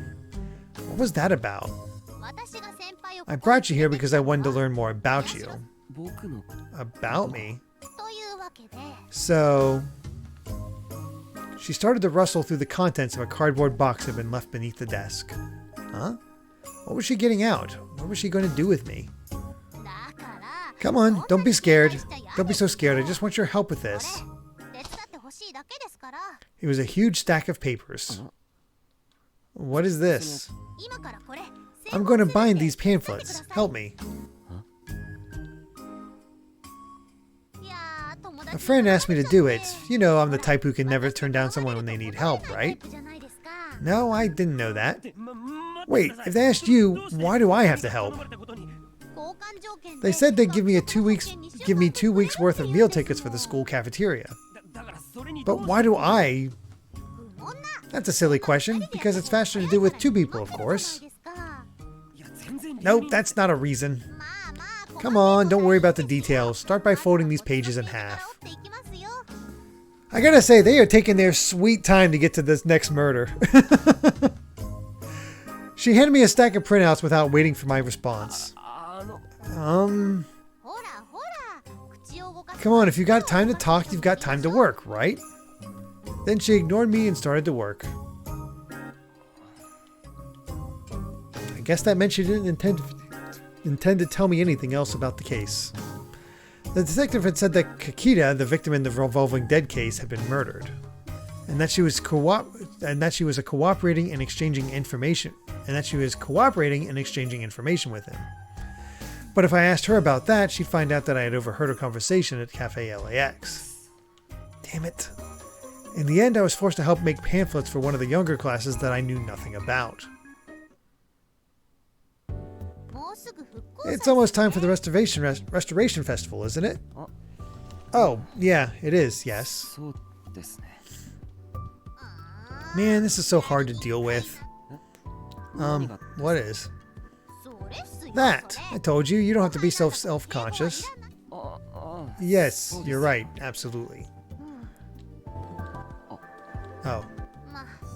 Well, whatever, we can worry about that later, I guess. Huh? What were we talking about again? Oh, I remember, that's right, the Restoration Festival. Speaking of that, you know those wind chimes in the yard. What did you write on yours? Oh, I don't really like the... Huh? Oh, no, nothing. Oh no, I'd said what I was really thinking.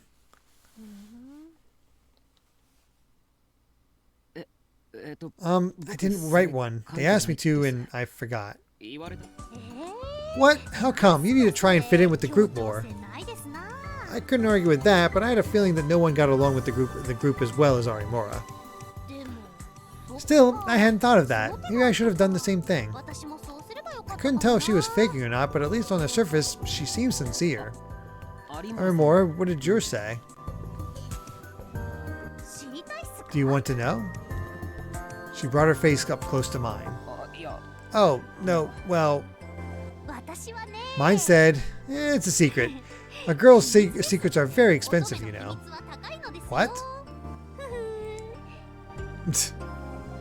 Okay. I really didn't understand. There was the Arimura I was talking to now, the Arimura I'd seen with Shinjo, and the one that told me I was going to be killed. Which one was the real Arimura? Okay, all done. Huh? Wait, are you not done yet? You're so slow. I'm sorry. Oh, fine, I'll help. Give me half.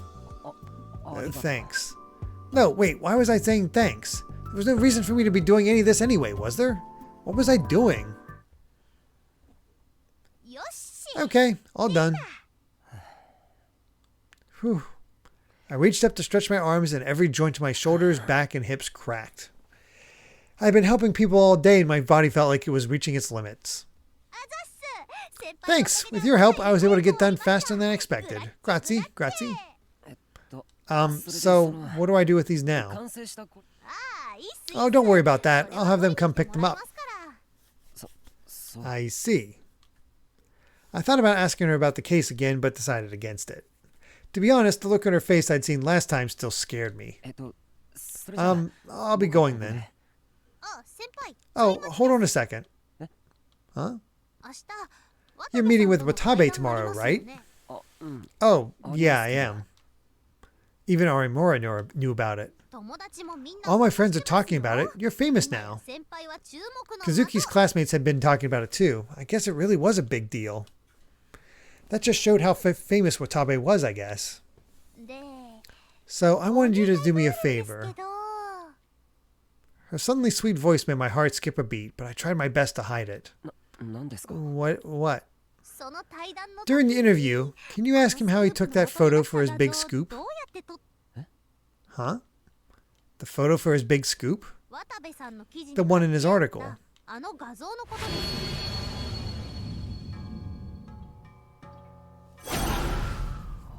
Oh. Was that what she was talking about? Why? Come on, it doesn't really matter. Don't sweat the small stuff. Just have fun with life. But... Fine, I'll give you this. So promise your darling Hine you'll help her out, okay? Arimura slid something into my chest pocket and pushed me out into the hallway. Huh? Wait. Anyway, thanks. Adios, gracias. Okay, then. I took out the things she put into my pocket. Cafeteria meal tickets. And only 3 days worth. The nerve. Now that I was alone, everything about Arimura seemed somehow off. Everything that had happened, everything that she'd said seemed like it was covered in lies. Everything, including the reward I'd been given, made it seem like I was being tricked.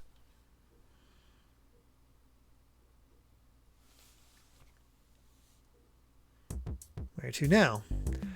Shinjo took out a picture of the face of the man who'd stabbed Kurisu, then showed it to Kunosato. Back with Shinjo. Just like you guessed, the attacker was connected to that illustrator in the hospital. Huh.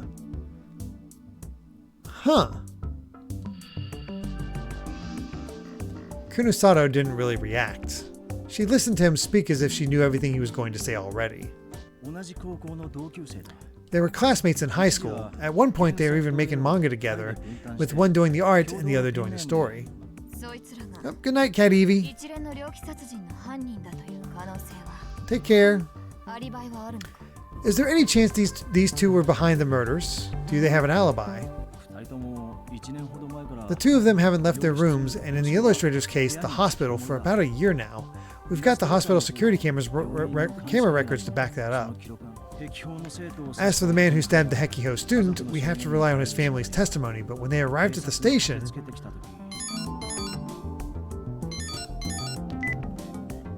And then a phone rang. Kunosato picked it up without saying a word to Shinjo. It's me. Imara. Even from here, he could tell exactly how annoyed Hine Arimura was. But Kunosato cut her off before she could say a word. Are you calling to complain or to give me a report? That's what Kunosato had no intention of listening to her complaints. Did she do it? Did she do as she was told? Did she get any results? That's all Kunosato wanted to hear. Well, I told him that's what you wanted, right? Alright, you make sure you're there tomorrow in person. Otherwise, there's no point. Can you stop this? It's really a pain in the neck, and I'm not interested in cooperating with you. So it's all Kunosato setting all this up. Huh. Hung up before she could finish her sentence. Shinjo was glaring at her. What's wrong? Keep going. That was Arimura, right? Can you stop doing things without telling me first? Criticism that comes without an alternate plan is nothing but slander. And slander is how you prove you're incompetent and have too much free time. Continue. You know... Shinjo frowned, dissatisfied, but gave up and flipped through the papers he was holding. How far had we gotten?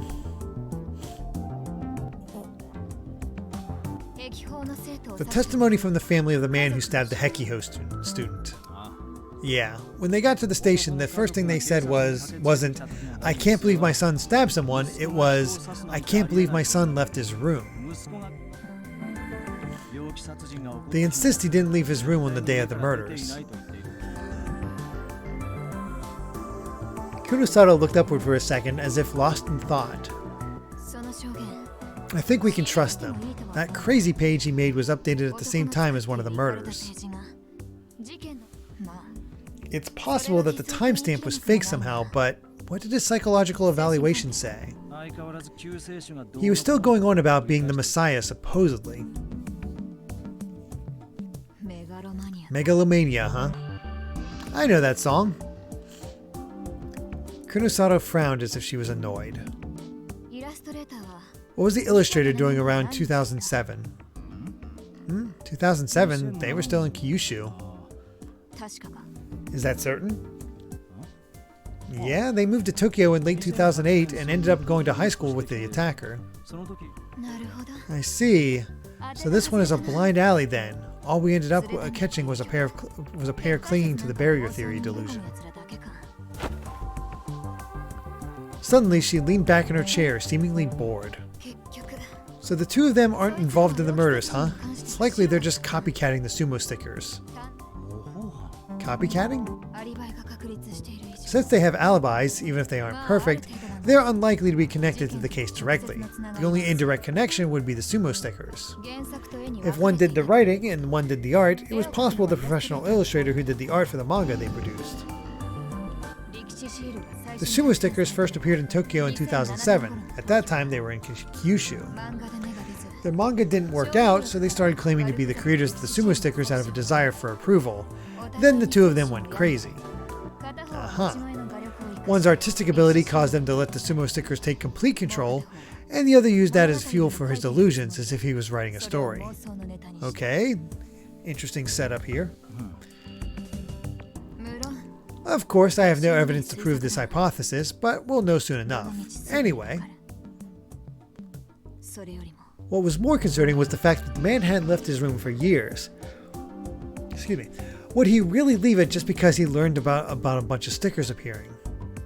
And AH Tokyo General Hospital. That was where the illustrator was kept. During the New Generation Madness, there was rumors that the hospital was involved with a certain religious organization that had been involved in that particular case. And it was also supposedly related to Koshin, the company involved in the restoration work that had resulted in security cameras all over town. I'm not sure I honestly believe that these stupid stickers are really involved in the case. Then don't worry, you'll be working on something else tomorrow.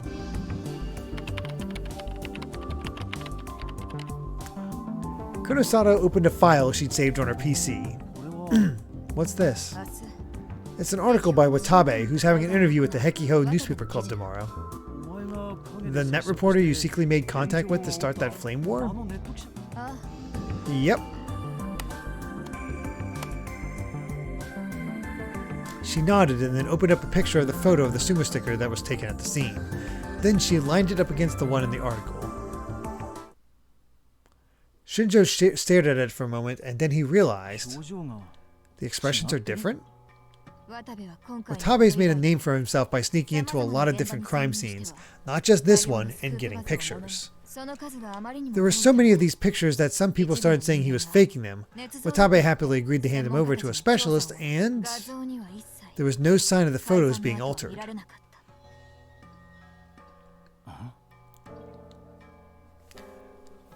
Shinjo figured out what she was trying to say. No way, he whispered to himself. I'm going to have Aramura find out tomorrow, and if I'm right, that culture festival might be a lot of fun. Huh. Did he fake something? That's so... Wonder what's up. Exhausted from all the work I'd been doing, I decided to use one of the meal tickets I'd been given. I headed for the cafeteria. But then I realized that I never used the cafeteria before and had no idea how it worked. There were a lot of loud groups that ate there, and I didn't like it. In the end, I gave up. Instead, I decided to go out into the courtyard and check on a thought I had. For whatever reason, I almost read that as cemetery, and I don't know why. The wind chimes that had been set up for the restoration festival, and the wishes that were tied to them. Arimura said that it was a secret, but I was interested in seeing what she'd written down. Maybe I'd get a clue as to who she really was.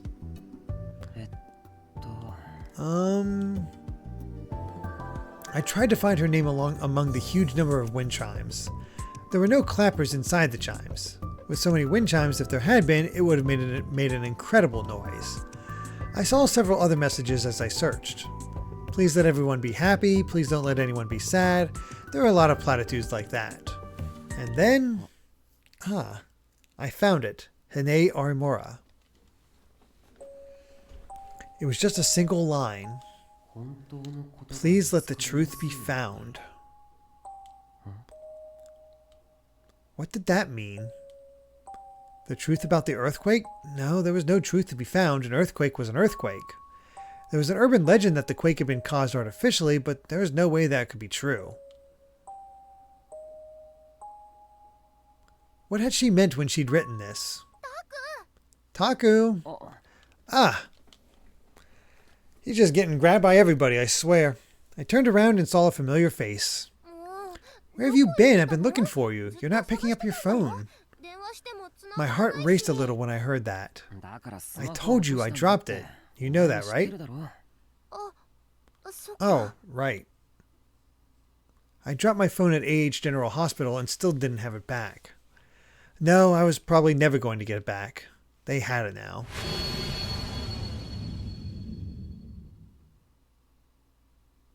The two of them that I'd seen in the pictures on the board in the club room. Of course, I'd filled out the paperwork to have it shut off already. The phone itself was locked, so if they tried to use it anyway, it should wipe itself.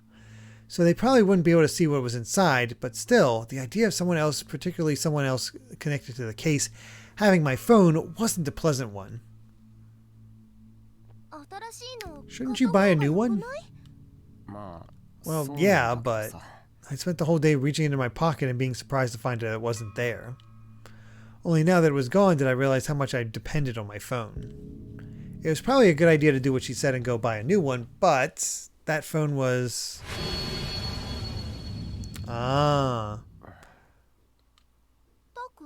Taku? Nothing. Anyway, did you need something? Oh, that's right. I need your help. Actually, she looked like she was in a big hurry a moment ago. With what? With, well, just come with me.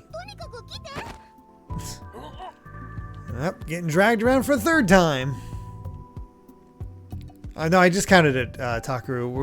We're up to 3. At least that we're seeing. Okay. Those voices were from my class's project, the Garo Froggy Cafe. After they said their lines, my classmates all started to do some kind of strange dance. They were making a video that would be displayed in the center of the cafe. Don't you guys know that the original Garo Froggy doesn't talk? Normally I would have been forced to spend the day recording them, but since I had to help the student council, I'd been temporarily released. So, what am I supposed to do with this? The camera's broken or something. Huh? She pointed to the camera that I'd set up. There's no sound, so nobody knows what to do. Sarika's tiny finger reached out and hit the play button. She was right, there was no sound from the camera. That's strange, it worked when I checked it this morning. I decided to start by checking the camera's settings. Oh, so that was it. Someone fiddled with the settings, right? Huh? I don't know. The audio output's not set to the speaker anymore. I caught up the right setting and changed the output method. When I switched it over, I suddenly heard loud laughter and yells coming from the speaker. Wow, you're right. Sarika smiled. I felt a little relieved. If they hadn't been able to take the video, who knows what the rest of the class would have said about me. Everybody, the camera's fixed. We're going to start shooting, okay? It was never broken, though. Okay, we're getting started, camera kid. Oh, right. Everything's ready. Go ahead.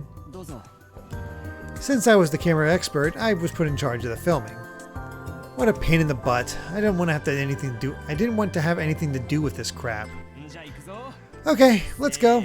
Ready? Action.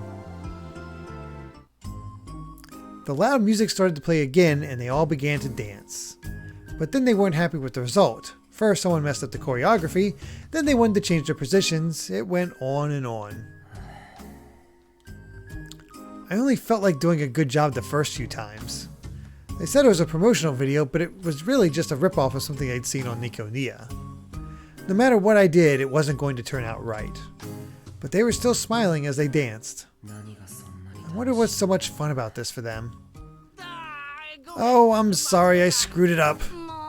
Come on, it's to your right. You know you're right, right? The hand you hold your chopsticks in. Got it? I really didn't care. I hope this would end soon. Taku, no. You're letting it show. Excuse me. Then you want to do it? I can't make it look cool like you do. Flattery won't get you anywhere.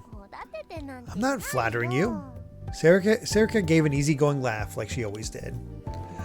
Oh, fine, she seemed to say. And then... Hey, Miyashiro, can we see what we've got so far? Suddenly a girl in a costume talked to me. What was her name? I felt like I talked to her before. You can. Huh? Isn't the sound on this kind of bad? Oh, the microphone in this camera isn't meant to record music, Tanaka. Tanaka, so that was her name. Serika was amazing. I was in the same class, and I didn't even know her name. Thanks. Oh, right. Are you guys in the newspaper club really going to have to be having an interview with Watayan? Watayan? Do you mean Watabe with Nico Neo? Yeah, that's right.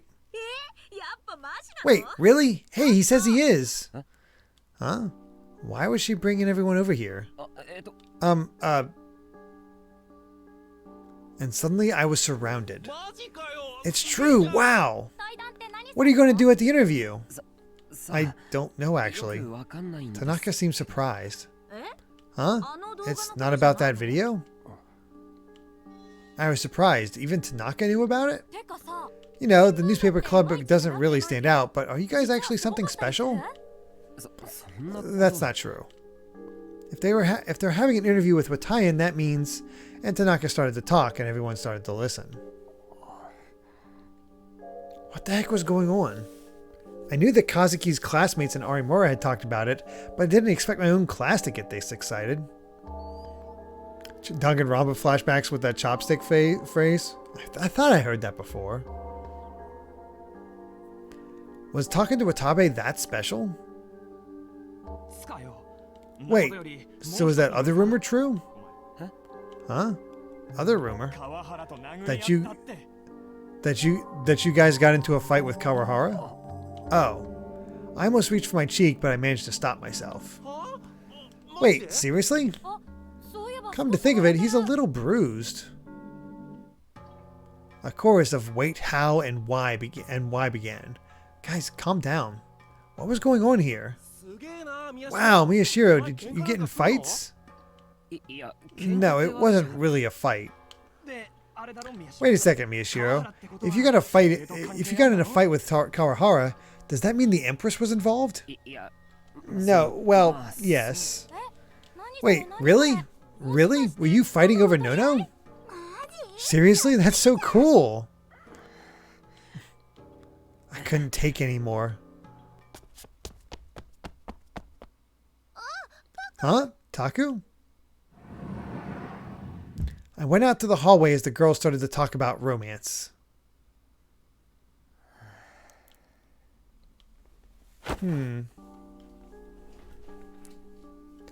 I leaned up against the wall and sighed. I could hear people in the classroom asking where I'd gone.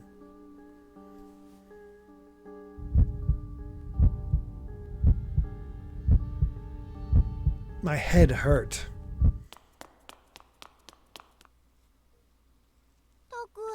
Taku, are you okay?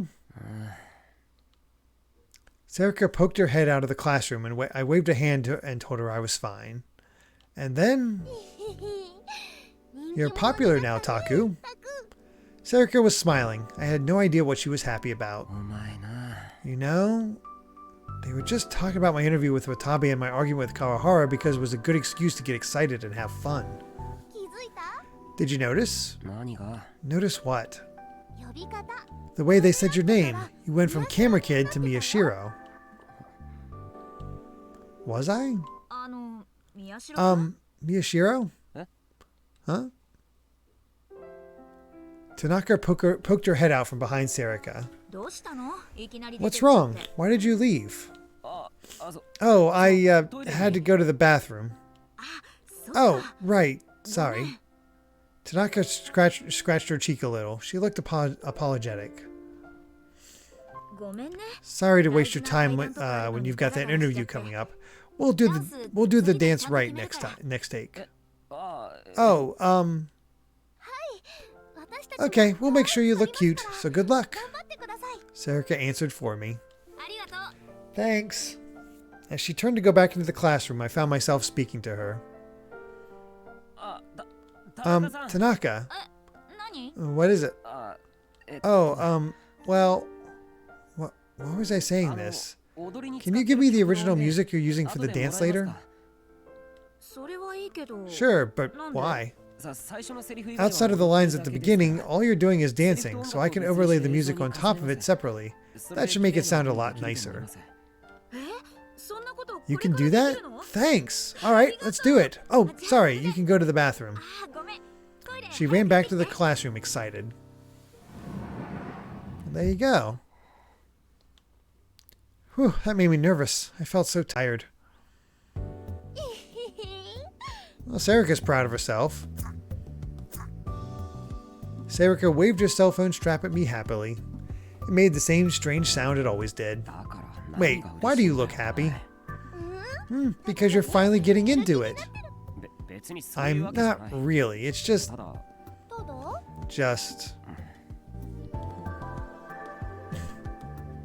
Even if it was a cliche, for a moment I thought this whole school festival thing might not be so bad.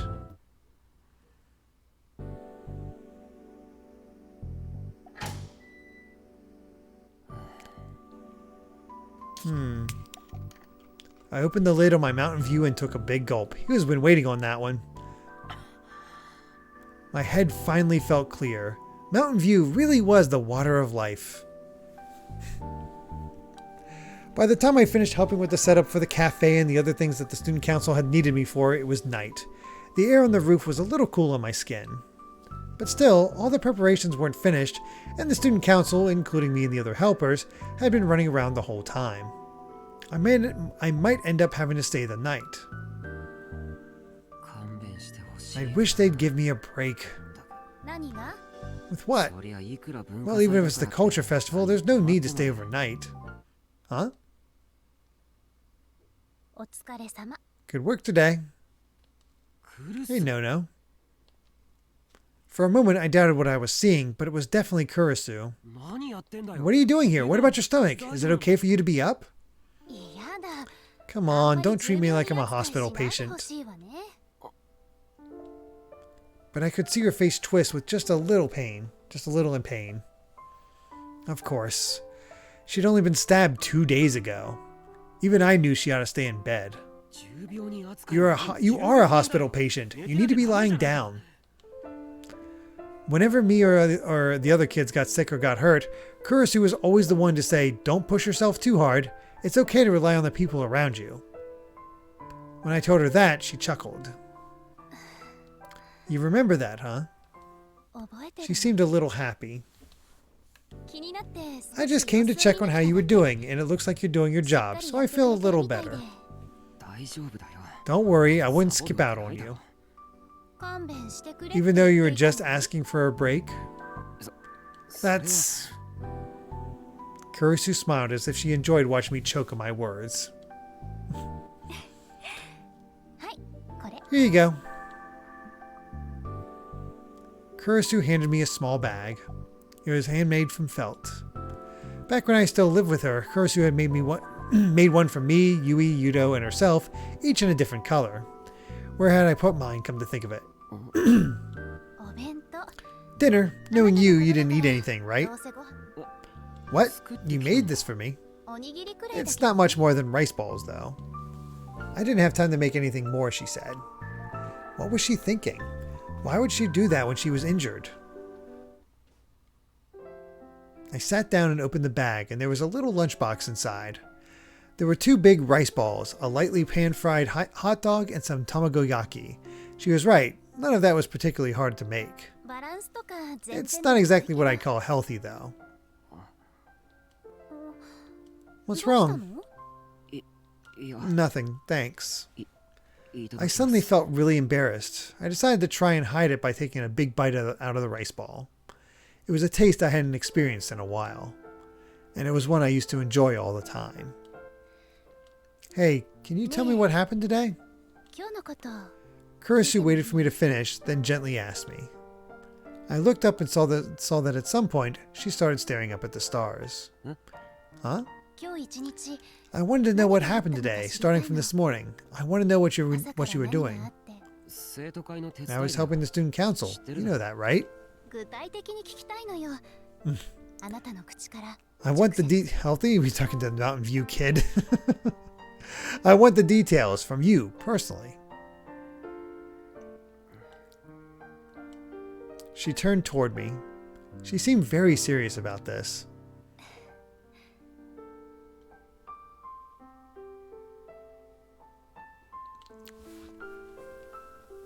Sorry, it's getting late, and I can already tell I can actually feel myself drifting off a little bit. I think I might have like dozed a little bit there. Sorry about that. Well, the thing is, Boo Scary Helicopter, with this being a lurk stream, there's not a lot happening. We're mainly setting up for the school festival the day before the next murder is supposed to happen. We've been waiting for this next murder for a while. There's intriguing stuff happening, but it's mostly been character pieces. I guess just setting up everybody. So, I guess it's the part where they're trying to get you to feel for Takaru. I didn't really know what she was thinking, but I felt like I had to give her a real answer. Nothing like cozy preparation for murder. Exactly, Sora. I helped Kazuki. Kazuki? Yeah, she wanted me to help carry a part for her class's display.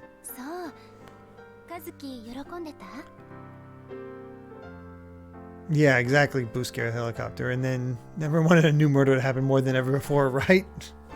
I see. Was she happy? I think. Oh, come to think of it, she gave me some dried squid. I see. What else? Arimura made me help her with some pamphlets. I don't know what class they were for.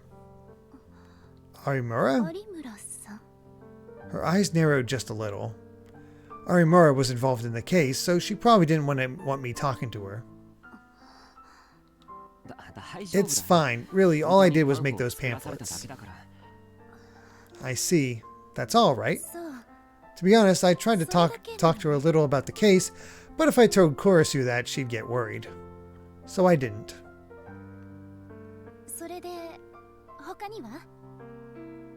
Oh no, Time Sage, no internet at work. That sounds not good. I'm not sure what your job is, but it's usually not great.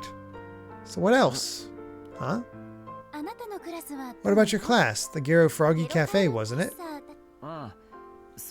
Yeah, it's shaping up okay, I guess. You were in charge of the video, right? Oh, yeah, I nodded. It's almost done. I'm doing the rest tomorrow morning. The video's done, so all I have to do is add the music track. Will it be done in time if you do it tomorrow morning? That's plenty of time. And honestly, I hadn't expected to be working until the morning of the festival. But you have to stay here tonight, don't you? Kurisu talked as if it was the most natural thing in the world. I almost couldn't believe it. Was the culture festival always this busy?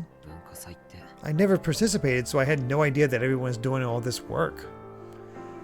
Oh geez, you work at a hotel and neither the guests nor the staff can get online. Oh boy, I'm sure you're getting a bunch of complaints about that. Ugh, good luck.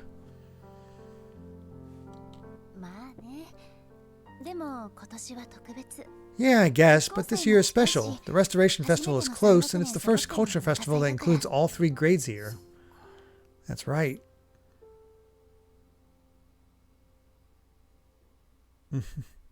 Hey, Jason Rocks. How's it going? We third-year students had been the first class at Hekiho Academy. This would be the first year that all 3 grades have had a full class at the school. I was so busy all day I didn't even have time to think. I've been forced to carry so much stuff that I was getting muscle cramps, and then it was one problem after another. And talking to new people always made me nervous, and I had to do that a bunch of times. I was really tired. What? Kurisu saw me thinking back on the day's events and smiled. And? Huh? And how did it feel to you? How did it feel? It was hard. Is that all? It was like she could read my mind. Damn it. I felt just a little awkward as I spoke. Listen. Yes? There were some decent people in my class. I see. Yeah, they said they're looking forward to my interview with Watabe tomorrow. I see. And the guys calling me Camera Kid started calling me Miyashiro.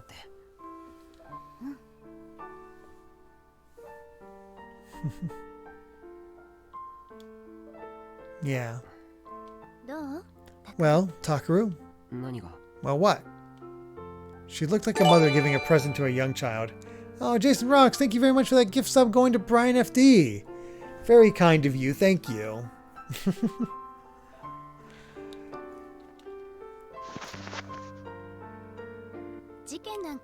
You can have fun without trying to solve the case, can't you?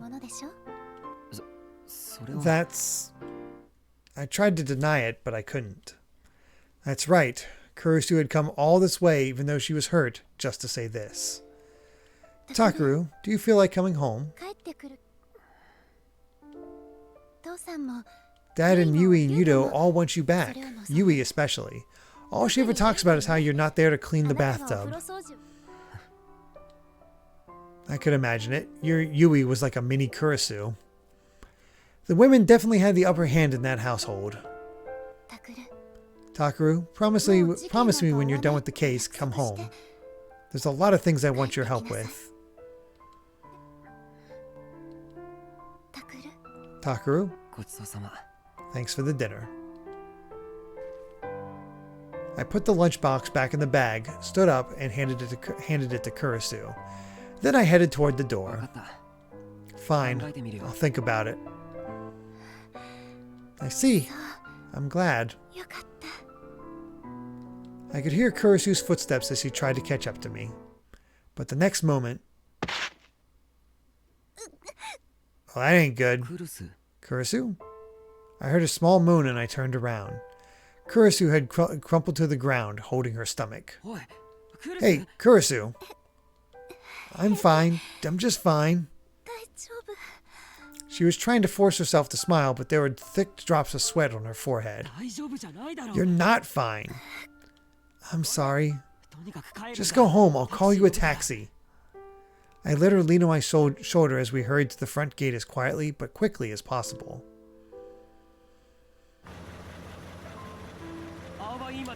Take her to Albert Clinic, please. I got her loaded inside the taxi and told the driver where to go. Takaru, think about what I said. Fine, I get it. I moved away so I could shut the door.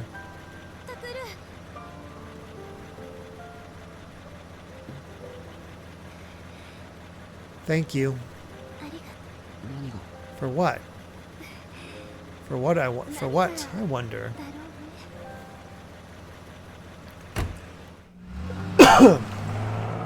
Excuse me. The door closed and the taxi disappeared down the road. Usually everyone called her the Empress, and she acted like my big sister.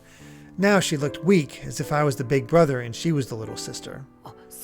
Alright, Yui. I remembered Yui when I thought of little sisters. I needed to send her a message about Kurisu. Oh. I put my hand in my pocket and once again realized that my phone wasn't there. Damn it, how many times did this happen today? I'd have to ask Sarika. Miyashiro? Huh?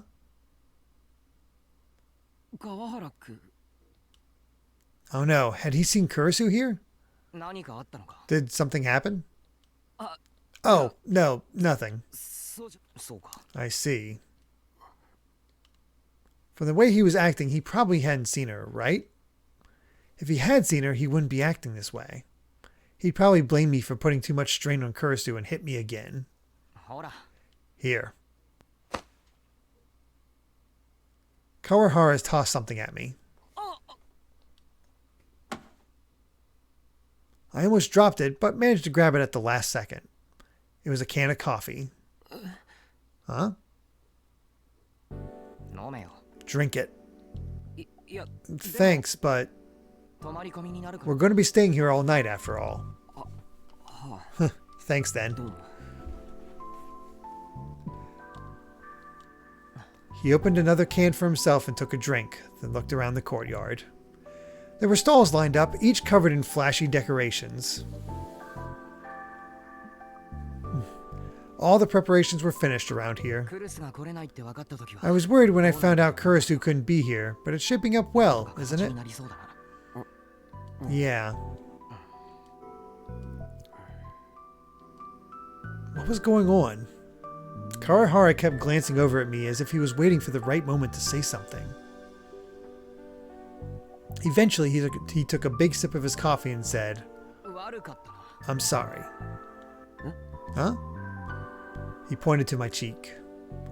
I knew he was talking about hitting me. No, that was my fault. He began to speak hesitantly. Actually, you see, the morning after that, Kurisu called me. She said she wanted me to apologize to you if I could. You didn't have to worry about it.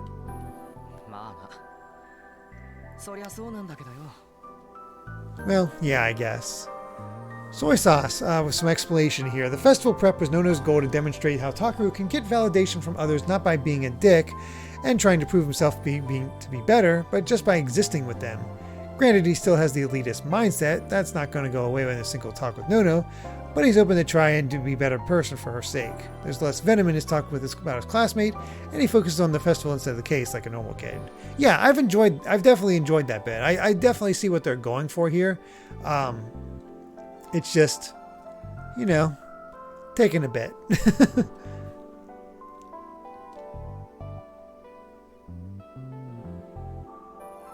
First half of pretty much every entry in this series are incredible slow burns. I'm guessing it picks up in the second half pretty well. Kawahara sighed, stretched, and leaned up against the school gate. Maybe it's habit. She's always been the class rep since elementary school, and she's always acted like a leader. She's been like that since elementary school?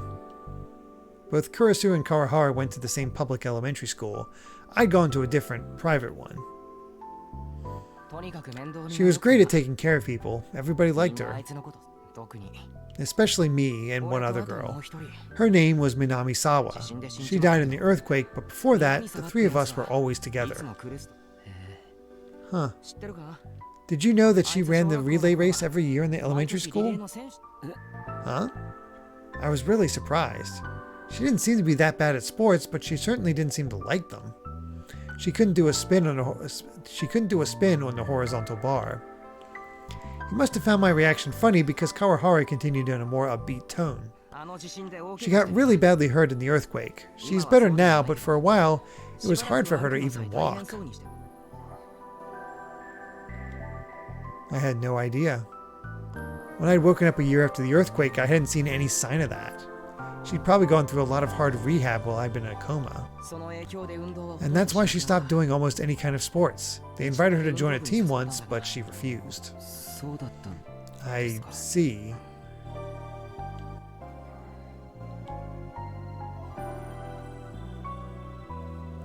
There was a moment of awkwardness. I didn't know what to do. Come to think of it, I never talked with Kawahara like this before. Let's make the culture festival as much fun as we can. She left us in charge after all. Kawahara turned away from me and walked back into the school building. So that's why. I realized that he'd been acting weird all day because he was waiting for a chance to apologize.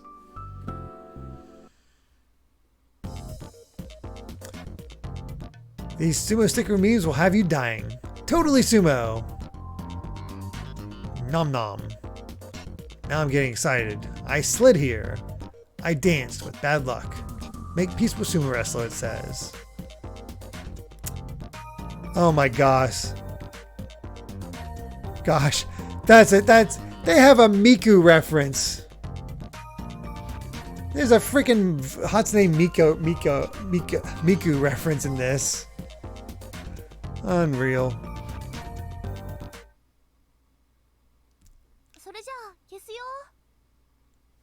All right. Since we had that little break there, we'll end here.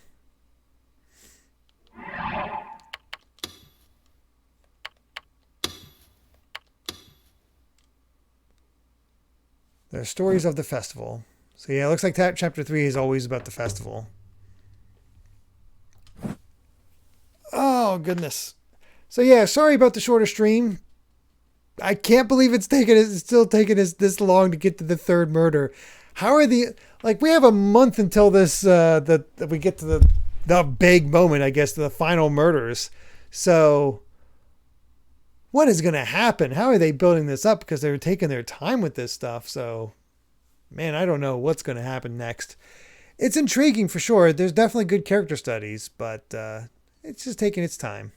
So we'll get there eventually. But yeah, let's see who we can raid real quick. Not seeing anybody offhand, unless there's any suggestions.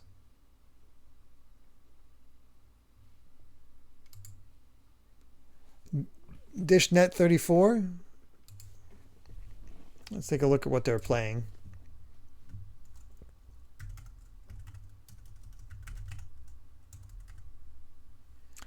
Oh, they're playing Murder of Sonic the Hedgehog. Well, there you go. We can do that. Cool. All right. You know what? Just a guy will do that. Killing time. That works out, especially because we're doing the Murder of Sonic the Hedgehog. So, perfect. So, yeah, we'll be back tomorrow for the beginning of the Outer Wilds. So, that should be interesting. Brand new game to start with. And, of course, next Sunday for more Chaos Child as we see what happens at this festival and what happens with this interview with Watabe. A lot of stuff coming up. Not sure what's going to be happening, but we will see soon. So we're going to go ahead and start up this raid. Hope you all have a great week. Hope it all goes well. And, of course, we'll see you very soon. Till then, everyone. Bye.